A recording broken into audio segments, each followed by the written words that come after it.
নিজের প্রাসাদে ফিরে গেলেন। এই কথা শুনে, অঙ্গিরা ঋষির কথা শুনে কি রাজা কি করলেন? নিজের দেশে, নিজের রাজ্যে ফিরে এলেন।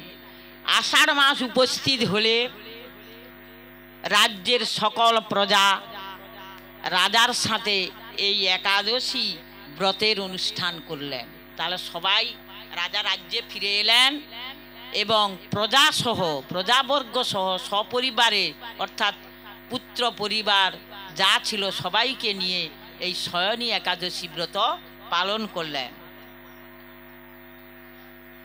ভগবান ঋষিকেশের কৃপায় প্রজাগণ সুখী হলো, অর্থাৎ বৃষ্টি হলো এবং চাষবাস হলো, প্রজারা সুখী হলো। এ কারণে সুখ ও মুক্তি প্রদানকারী এই উত্তম ব্রত পালন করা সকলেরই অবশ্য কর্তব্য। শ্রী গুরু নিতাই গৌর প্রেমানন্দে হরি হরি বল। অতএব এই ব্রত সপরিবারে সকলকে এই ব্রত পালন করা একান্ত কর্তব্য। ভবিষ্যত্তর পুরাণে যুধিষ্ঠির শ্রীকৃষ্ণ তথা নারদ ব্রহ্মা সংবাদ রূপে একাদশীর এই মাহাত্ম্য বর্ণিত হয়েছে। শ্রী গুরু নিতাই গৌর প্রেমানন্দে হরি হরি বল। আপনি আসন গ্রহণ করুন। হরি বল হরি বল।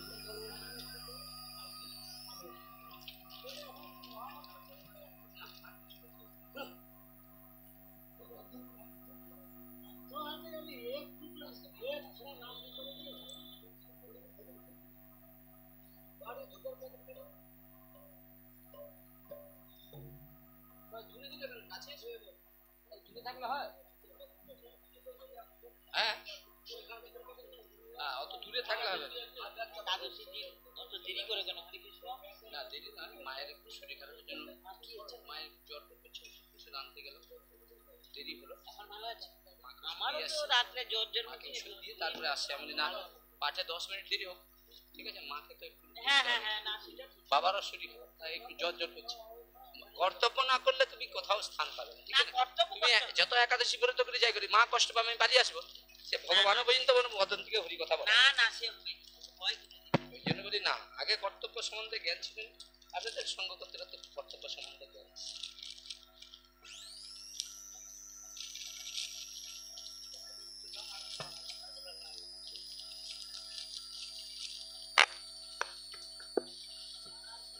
হরে কৃষ্ণ, জয় গৌর হরি, জয় রাধেশ্যাম।